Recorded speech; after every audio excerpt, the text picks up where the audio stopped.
ठीक है। ठीक है, चलो आज जो हमारी क्लास रहेगी वो हिंदी की रहेगी, है ना। तो हिंदी की हम लोग क्लास स्टार्ट करेंगे। लास्ट टाइम पे मैंने आपको भाषा बता दिया था। आज हम लोगों का जो अगला टॉपिक है वो हिंदी में वर्णमाला का रहेगा। ठीक है, बहुत ही इंपॉर्टेंट टॉपिक है। आयोग 1 या 2 नंबर का यहाँ से क्वेश्चन जो है वो पूछ रहा है। तो ठीक है, शुरू करते हैं हम लोग हिंदी वर्णमाला। देखिए, सबसे पहले हम लोग समझते हैं कि एक बार फिर से मैं आपको बता दूं भाषा होती क्या है। किसी भी मनुष्य के दिमाग में, ठीक है, किसी भी मनुष्य के दिमाग में कोई भी विचार आ रहा है, उसका उच्चारण करना भाव से, ठीक है, उसका उच्चारण करना भाव से, उसे हम भाषा कहते हैं। ठीक है, उसे हम कहते हैं भाषा। तो उसे हम भाषा बोलते हैं। भाषा की जो सार्थक इकाई है वो है वाक्य। भाषा की सब जो सार्थक इकाई है वो है वाक्य। सब चीज लिखते जाइए, नोट डाउन भी करते रहिए। ठीक है, तो भाषा की सबसे सार्थक इकाई जो है वो है वाक्य। एक सीरीज लगेगी। तो भाषा क्या है? हमारे मन मस्तिष्क में उभरे जो हमारे विचार है उनको व्यक्त करना ही एक प्रकार से भाषा है। भाषा की सबसे छोटी इकाई वाक्य है। वाक्य से जो छोटा है वो है उपवाक्य। उपवाक्य से छोटा कॉन्सेप्ट पदबंध। पदबंध से छोटा कॉन्सेप्ट जो है वो शब्द। शब्द से छोटा अक्षर, और अक्षर से छोटा वर्ण या ध्वनि। ये एक सीरीज है जो बहुत इंपॉर्टेंट सीरीज है। ये आयोग कई बार पूछ लेता है। ठीक है, देखिए वर्णमाला पढ़ रहे हैं। वर्णमाला में वर्ण जो है सबसे नीचे जो है स्टैंड होते हैं। ठीक है, सब भाषा की सबसे सार्थक इकाई मानी जाती है वाक्य। ये क्वेश्चन पूछा जा सकता है कि भाषा की सार्थक इकाई क्या है? वाक्य। वाक्य से छोटा होता है उपवाक्य। उपवाक्य से छोटा होता है पदबंध। पदबंध से छोटा होता है शब्द। शब्द से छोटा होता है अक्षर, और अक्षर से छोटा होता है वर्ण या ध्वनि। यहां से क्वेश्चन आता है कि भाषा की सबसे छोटी इकाई क्या है। देखो, एक सीरीज लग गई है, भाषा, वाक्य, उपवाक्य, पदबंध, शब्द, अक्षर, वर्ण या ध्वनि। तो यहाँ पे हमें एक सीरीज दिख रही है। इस सीरीज में सबसे बड़ा कॉन्सेप्ट निकल के आ रहा है भाषा, और सबसे छोटा कॉन्सेप्ट निकल के आ रहा है। दोनों एक ही में रखे जा रहे हैं। मैं वर्ण से नीचे ध्वनि को नहीं रख सकता हूं, और ध्वनि से ऊपर वर्ण को नहीं रख सकता हूं। दोनों ही एक है। तो सबसे छोटी जो इसमें आपको इकाई दिखाई दे रही है वो वर्ण या ध्वनि, दोनों एक ही है। वर्ण और ध्वनि को एक ही बोला गया है। ठीक है, तो भाषा की सबसे छोटी इकाई वर्ण बोल लो या ध्वनि बोल लो, एक ही बात है। यहां पे हमें कंफ्यूजन हो जाता है। कई बार हम लोग क्या करते हैं, एग्जामिनर पूछता है कि भाषा की सबसे छोटी इकाई क्या है। वहां पे कई बार वर्ण, ध्वनि, ए एंड बी दोनों, या डी दे देगा, नॉन ऑफ दिस, इनमें से कोई नहीं। तो ऐसी स्थिति में हमारा जो आंसर होगा ए एंड बी दोनों, क्योंकि वर्ण और ध्वनि दोनों एक समान रखे गए हैं। उसके बाद अक्षर, शब्द, पदबंध, उपवाक्य, वाक्य, तब जाके आपकी भाषा बनती है। एक सीरीज है भाषा बनने की। यहां से लेके यहां तक की आपकी भाषा बनने की प्रोसेस है, और वाक्य के बाद भाषा बनना शुरू हो जाता है। तो भाषा की जो सबसे सार्थक इकाई है वो है वाक्य। ठीक है, अगला देखिए, जो ध्वनियां है, जो ध्वनि है या ध्वनि जिसे बोलते हो, ध्वनि मतलब, ठीक है, इसके उच्चारण में, ध्वनि के उच्चारण में हम जिन चीजों का प्रयोग करते हैं उन्हें लिपि और मात्रा कहा गया है। कहा गया है कि भाषा जो ध्वनि है इसका उच्चारण हम 2 प्रकार से करते हैं। ध्वनि का उच्चारण हम 2 प्रकार से कर सकते हैं, एक तो बोल के, एक लिख के। 2 प्रकार से होता है। ठीक है, ध्वनि का उच्चारण, एक लिख के, एक बोल के। तो लिखना और बोलना, ध्वनि में जो दर्शा रखा है वो लिपि और मात्रा को दर्शा रखा है। इसके बाद आगे चल के इनका कहना है जो वर्णमाला है, ठीक है, वर्ण किसे कहते हैं। वर्णमाला से पहले ये वर्ण को डिफाइन करते हैं। ठीक है, वर्ण जो डिफाइन होता है, कहा जाता है कि ध्वनि की वो सबसे छोटी, मतलब ध्वनि या वर्ण कह लो, भाषा की वो सबसे छोटी इकाई जिसके न खंड और टुकड़े किए जाए उसे हम वर्ण या ध्वनि कहते हैं। मैंने आपको ऑब्लिक यहां दे रखा है। भाषा की जो प्रोसेस है उसकी सबसे छोटी इकाई जो है वो वर्ण या ध्वनि है। तो वर्ण किसे कहा गया है? वर्ण किसे कहा गया? वर्ण या ध्वनि जिसके टुकड़े या खंड ना हो उसे हम वर्ण कहते हैं। इसी में वर्णमाला पे आप किसे कहते हैं? वर्णों के व्यवस्थित समूह को, ठीक है, वर्णों के व्यवस्थित समूह को वर्णमाला कहा जाता है। ये क्वेश्चन कई बार आ चुका है। ठीक है, वर्ण क्या है? वर्ण या ध्वनि वो सबसे छोटी इकाई है जिसके खंड या टुकड़े नहीं हो सकते हैं, उसे हम वर्ण कहते हैं। ठीक है, वर्णमाला किसे कहते हैं? वर्णों के व्यवस्थित समूह को वर्णमाला कहते हैं। वर्णमाला हमारे सामने दो तरीके से पेश होती है, एक स्वर, एक व्यंजन। स्वर और व्यंजन दो तरीके से हमारे पास जो है, इन दोनों को मिला के वर्णमाला कंप्लीट होती है। ठीक है, तो वर्ण समझ गए। वर्णमाला, वर्णों के व्यवस्थित समूह को ही हम वर्णमाला कहते हैं। वर्णमाला में दो चीजों को रखा गया है, स्वर और व्यंजन को। अब सबसे पहले हम स्वर पढ़ेंगे, उसके बाद हम जो पढ़ेंगे वो व्यंजन पढ़ेंगे।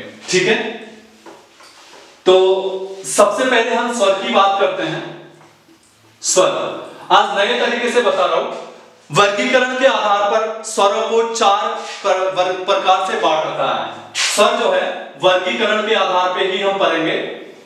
वर्गीकरण के आधार पर स्वर जो है वो चार प्रकार के होते हैं। ठीक है, वर्गीकरण के आधार पर स्वर चार प्रकार के होते हैं। सबसे पहले स्वरों की परिभाषा मैं आपको बता दूं। स्वरों की परिभाषा इस प्रकार से दे रखी है कि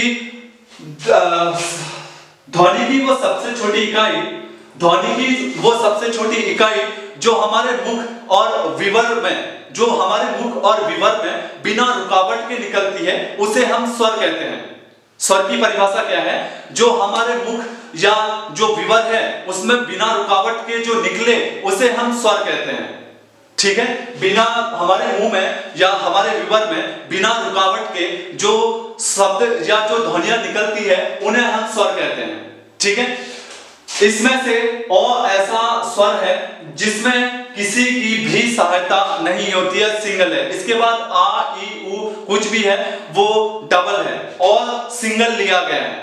हालांकि स्वर जो होते हैं वो अपने आप में स्वतंत्र होते हैं। स्वर जो है अपने आप में स्वतंत्र है और स्वरों की परिभाषा अलग तरीके से पूछे अगर आयो कि स्वर किसे कहते हैं, तो हमारा आंसर होगा स्वर क्या होते हैं? जो हमारे मुख विवर में बिना रुकावट के निकले उन्हें स्वर कहते हैं। और दूसरी लैंग्वेज में पूछे स्वर किसे कहते हैं, तो दूसरी डेफिनेशन मैं दे रहा हूं, स्वर उसे कहते हैं जो स्वतंत्र इकाई होती है, यानी कि ये अपने बनने में किसी की मदद नहीं लेते हैं। ठीक है, ये स्वर की परिभाषा रही। आगे चल के विद्वानों ने स्वरों का वर्गीकरण चार प्रकार से किया है। वो चार प्रकार मैं बता रहा हूं। उच्चारण, उच्चारण स्थान के आधार पर वर्गीकरण, उच्चारण स्थान के आधार पर। दूसरा उत्पत्ति के आधार पर। ठीक है, तीसरा ध्वनि के आधार पर, सॉरी मात्रा, ध्वनि के आधार पर। चौथा उच्चारण काल के आधार पर। उच्चारण स्थान के आधार पर। ठीक है, उत्पत्ति के आधार पर, ध्वनि के आधार पर, उच्चारण काल के आधार पर स्वरों का वर्गीकरण कर रखा है। ये चार प्रकार से आपके स्वरों का वर्गीकरण कर रखा है। कई बार इसमें स्थान अदल बदल हो जाते हैं। स्थान की जगह स्टार्टिंग में किसी ने काल दे रखा है और लास्ट में स्थान दे रखा है किसी किसी किताब में। देखिए हिंदी की जो टॉप मोस्ट किताब है मैं उन्हीं से आपको पढ़ा रहा हूं, ये आप मान के चले। ठीक है, छोटी मोटी किताब से मैं नहीं पढ़ रहा हूं। किसी किताब में स्थान को ऊपर रखा गया है, काल को नीचे, किसी में काल को ऊपर स्थान को नीचे रखा गया है। तो मैं जो आपको पढ़ाऊंगा, ठीक है, उच्चारण काल, उत्पत्ति, ध्वनि और उच्चारण स्थान जो मानक सेट किए गए हैं वो इस प्रकार से किए गए हैं। चार किताबों का एनालाइज करके मुझे ये मिला, 3 किताबों में ये सीरीज मिली और एक किताब में स्थान को ऊपर रखा गया था और काल को नीचे रखा गया था। ठीक है, तो अब हम सबसे पहले शुरू करते हैं डिबेट। ठीक है, स्वरों का वर्गीकरण के आधार पर। वर्गीकरण के आधार पर नोट कर लो, आज आपको एक नया मिला। वर्गीकरण के आधार पर स्वरों को 4 प्रकार बांटा गया है, उच्चारण काल, उत्पत्ति, ध्वनि और उच्चारण स्थान। ये 4 प्रकार से स्वरों का वर्गीकरण किया गया है। सबसे पहले हम उच्चारण काल के आधार पर स्वर पढ़ेंगे। उच्चारण काल के आधार पर स्वर पढ़ेंगे। देखिए विद्वानों ने उच्चारण काल के आधार पर स्वर 3 प्रकार के बता रखे हैं। सबसे पहले ह्रस्व स्वर, दूसरे नंबर पर दीर्घ स्वर और तीसरा प्लुत स्वर।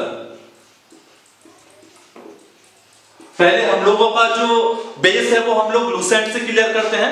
तो लूसेंट में ऑलरेडी क्या दे रखा है आपको पता है, सीधा ये चीजें नहीं दे रखी है, सीधा स्वरों का वर्गीकरण कर रखा है, लेकिन उसमें ये नहीं बता रखा है कि स्वरों का वर्गीकरण 4 प्रकार से होता है। उसमें सीधे ऊपर का जो मैटर है वो उठा रखा है। तो हम लोग सीधे बेस पॉइंट से चलेंगे और बेस पॉइंट से क्लियर होते चलेंगे। स्वरों का वर्गीकरण 4 प्रकार से होता है। पहला मैं आपको वर्गीकरण बता रहा हूं, उच्चारण काल के आधार पर स्वरों का वर्गीकरण। उच्चारण काल के आधार पर स्वरों का वर्गीकरण 3 प्रकार से किया गया है, ह्रस्व स्वर, दीर्घ स्वर और प्लुत स्वर।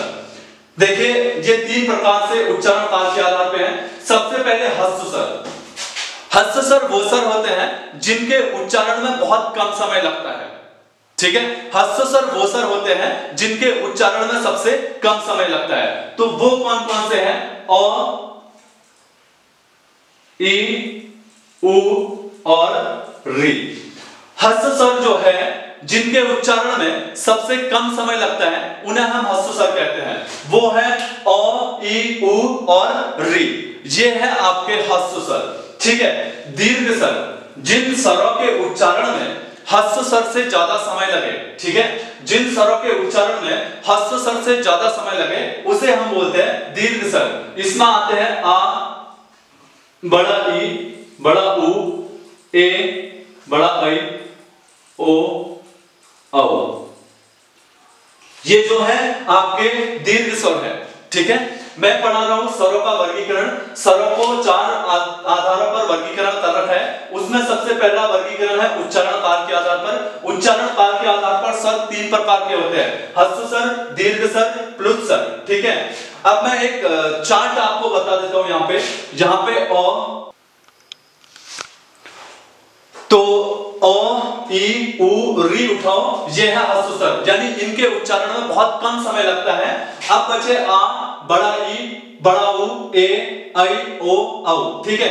ये जो है ये है दीर्घ स्वर, यानी इन स्वरों के उच्चारण में इन चारों से ज्यादा समय लगता है, इन्हें बोलते हैं दीर्घ स्वर, ठीक है। प्लुत स्वर किन्हें बोलते हैं? देखिए 2 डेफिनेशन दी गई है, प्लुत स्वर की 2 डेफिनेशन दी गई है। पहली डेफिनेशन दी गई है इन स्वरों के उच्चारण में ह्रस्व स्वर से 3 गुना ज्यादा समय लगता है। प्लुत स्वर की परिभाषा पहली क्या है? इन स्वरों के उच्चारण में ह्रस्व स्वर से 3 गुना ज्यादा समय लगता है।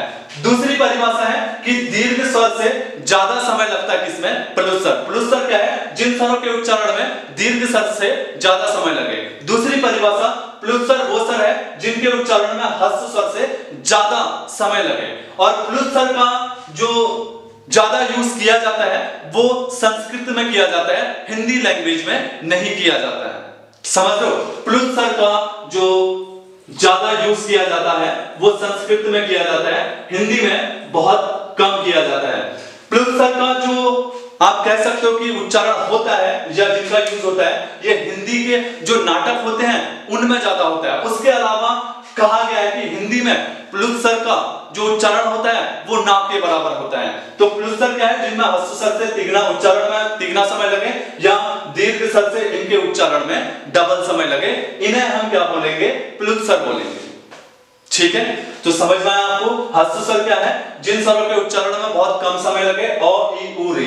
दीर्घ स्वर क्या है? जिनके उच्चारण में ह्रस्व स्वर से ज्यादा समय लगे, आ, बड़ा ई, बड़ा उ, ए, औ, ओ, ठीक है। वो हो गए आपके दीर्घ स्वर। प्लुत स्वर क्या है? जिनके उच्चारण में ह्रस्व स्वर से तिगुना समय लगे और जिनके उच्चारण में दीर्घ स्वर से ज्यादा समय लगे, उन्हें प्लुत स्वर कहते हैं। हिंदी में फिलहाल प्लुत स्वर का यूज नहीं होता है, बहुत कम होता है। इसका यूज जो सबसे बड़े पैमाने पे होता है वो संस्कृत में हुआ करता था। वर्तमान में भारत में संस्कृत भाषा बोलने वाले का जो क्षेत्र है वो सीमित दायरे में है, बहुत कम। आपने सुना होगा गुरुकुल कांगड़ी जो है वो थोड़ा बहुत वहां पे होता है। उसके अलावा भारत में बहुत कम ऐसे विश्वविद्यालय बचे हैं जहां पे संस्कृत का यूज होता है। हालांकि उत्तराखंड ने अपनी दूसरी लैंग्वेज में भी 2010 में जो बनाई वो संस्कृत को बना रखी है, ठीक है। चलिए आगे चलते हैं। वर्गीकरण के आधार पर पहला आपने देखा उच्चारण काल के आधार पर, दूसरा हम करेंगे वर्गीकरण के आधार पर उत्पत्ति के आधार पर स्वर। उत्पत्ति के आधार पर स्वर। उत्पत्ति के आधार पर स्वरों को 2 प्रकार से बांट रखा है, ठीक है। पहला बांट रखा है मूल स्वर मूल स्वर। दूसरा पार्ट रखा है संधि स्वर। संधि स्वर। देखिए हम वर्णों का स्वरों का वर्गीकरण पढ़ रहे हैं, स्वर पढ़ रहे हैं और हम बेस पॉइंट से उठा रहे हैं। स्वरों का वर्गीकरण 4 प्रकार से हो रखा है, 4 आधारों पर कर रखा है। पहला आधार था उच्चारण काल के आधार पर, दूसरा हमारे पास है उत्पत्ति के आधार पर। उत्पत्ति के आधार पर में भी आयोग ऐसा आपसे क्वेश्चन पूछ सकता है, यही मैं आपसे कह रहा हूं कि यही बेसिक हमने स्ट्रॉन्ग करना है। अगर ये बेसिक स्ट्रॉन्ग हो जाए ना, ये चीजें आपको लूसेंट ऐसी किताबों में नहीं मिलेगा। इसको पढ़ने के लिए हमें एनसीईआरटी और कुछ अच्छे राइटरों की बुक लेनी पड़ेगी, जिससे आयोग रेफरेंस ले रहा है। आयोग में भी ऐसा क्वेश्चन बना सकता है इन फ्यूचर में कि उत्पत्ति के आधार पर स्वर कितने प्रकार के होते हैं। तो उत्पत्ति के आधार पर स्वर 2 प्रकार के होते हैं। पहला मूल स्वर, दूसरा संधि स्वर। मूल स्वर देखिए जो है, मूल स्वरों के उच्चारण में कह रखा है बहुत कम समय लगता है, या ऐसी डेफिनेशन दे रखी है कि मूल स्वर वो स्वर है जो किसी दूसरे स्वर की सहायता से नहीं बनते हैं। तो 2 प्रकार से परिभाषा बनाई गई है मूल स्वरों की। पहली परिभाषा, मूल स्वर वो स्वर है जिनके उच्चारण में बहुत कम समय लगता है। दूसरी परिभाषा है, मूल स्वर वो स्वर है जो अन्य स्वरों की सहायता से नहीं बनते हैं। इसमें फिर से वही 4 आ जाते हैं। मूल स्वर एक प्रकार से हस्त स्वर ही है, समझ लो, ठीक है। अभी हमने क्या पढ़ा, उच्चारण काल के आधार पर स्वर, उच्चारण काल के आधार पर स्वर 3 प्रकार के होते हैं। ये भी आयोग क्वेश्चन बना सकता है मे बी इन फ्यूचर में। मैंने आपको बताया हस्त स्वर, दीर्घ स्वर, प्लुत स्वर। हस्त स्वर और दीर्घ स्वर, मूल स्वर एक ही है। हस्त स्वर और मूल स्वर एक ही है, समझ पा रहे हो ना। हस्त स्वर और मूल स्वर एक ही है, यानी कि एक ही है तो क्या होगा फिर, अ, इ, उ और री। देखिए अ, इ, उ, री ये भी मूल स्वर है और ये ही हस्त स्वर थे। समझ पा रहे हो ना, ठीक है। अब जो अगली परिभाषा दी गई है, अगला जो है संधि स्वर। देखिए उत्पत्ति के आधार पर स्वर 2 प्रकार के होते हैं, मूल स्वर मैंने बता दिया। दूसरा है संधि स्वर। संधि स्वरों को 2 भागों में बांट रखा है। कहा है कि मूल स्वरों के मिलने से जिन स्वरों का निर्माण होता है उन्हें हम संधि स्वर कहते हैं। मूल स्वरों के मिलने से जिन स्वरों का निर्माण होता है उन स्वरों को हम संधि स्वर कहते हैं। संधि स्वरों को 2 भागों में बांट रखा है। पहला दीर्घ स्वर, दीर्घ संधि स्वर, दीर्घ संधि स्वर। दूसरा संयुक्त संधि स्वर, संयुक्त संधि स्वर, ठीक है। समझ पा रहे हो है ना। यही बेहतर रणनीति है आयोग के पेपर को निकालने के लिए।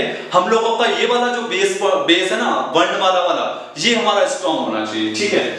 तो उत्पत्ति के आधार पर स्वर 2 प्रकार के होते हैं, मूल स्वर और संधि स्वर। संधि स्वर में गए, संधि स्वर मूल स्वरों के मिलने से ही बनते हैं, या कहा गया कि 2 विजातीय स्वरों के मिलने से संधि स्वर बनते हैं। ये गलत हो जाएगा।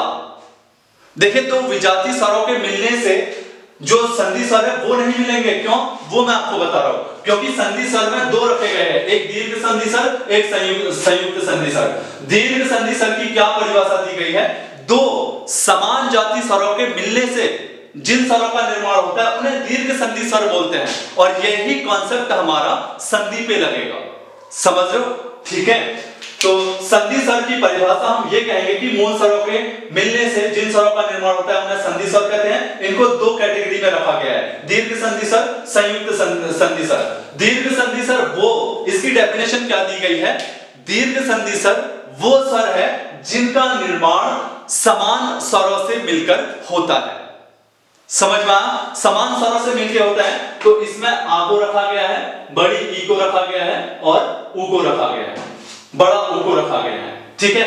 आ को रखा गया है, बड़ा ई को रखा गया है और बड़ा ऊ को रखा गया है। मुझे बताइए, यही बड़ा आ, बड़ा ई, बड़ा ऊ, जब हम स्वर संधि पढ़ेंगे ना, वहां पे जब हम स्वर संधि का दीर्घ संधि वाला पार्ट पढ़ेंगे तो आ मिलके आ बनाएगा। देखिए मैं तरीके से समझा रहा हूं आपको इस वाले लेसन को। दीर्घ संधि स्वर वो संधि स्वर है जो 2 स्वरों के मिलने से बनते हैं, 2 समान जाति स्वरों के मिलने से बनते हैं, ठीक है। और संयुक्त संधि स्वरों की भी परिभाषा दे देता हूं, दो संयुक्त संधि स्वर उन्हें कहते हैं जो दो विजातीय स्वरों के मिलने से बनते हैं, यानी कि ये दो विजातीय स्वरों से मिलकर बनेंगे। विजातीय मतलब एक अलग दूसरा अलग। दीर्घ संधि स्वर कौन से?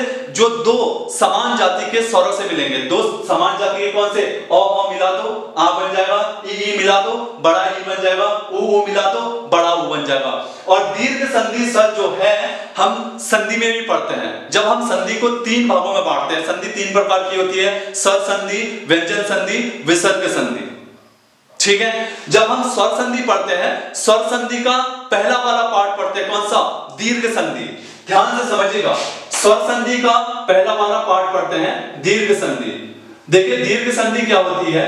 जब समान स्वर मिलके बनाए, समान स्वर या ओ या आ जाए, ओ या ओ आ जाए, आ या आ जाए, आ या ओ आ जाए, ये सब मिलके आ ही बनाएंगे। दीर्घ संधि भी क्या कहते हैं? दीर्घ संधि कहती है जब समान स्वर या दीर्घ हो या लघु हो, उससे कोई फर्क नहीं पड़ता है। जैसे अ है, दीर्घ अ लघु है और उसका दीर्घ क्या हो जाएगा? आ। ठीक है, तो वो दो स्वर समान ही है। तो यहां पे जो आपका दीर्घ संधि कहती है, वो कहती है कि दीर्घ स्वर और मतलब लघु स्वर और दीर्घ स्वर दो समान होने चाहिए, उनके मिलने से जिसका निर्माण होगा वो दीर्घ संधि होगी। जैसे अ धन आ मिलके भी आ बनेगा, अ धन अ मिलके भी आ बनेगा, आ धन आ मिलके भी आ बनेगा, आ धन अ मिलके भी आ बनेगा। तो एक प्रकार से ये कॉन्सेप्ट है दीर्घ संधि वाला।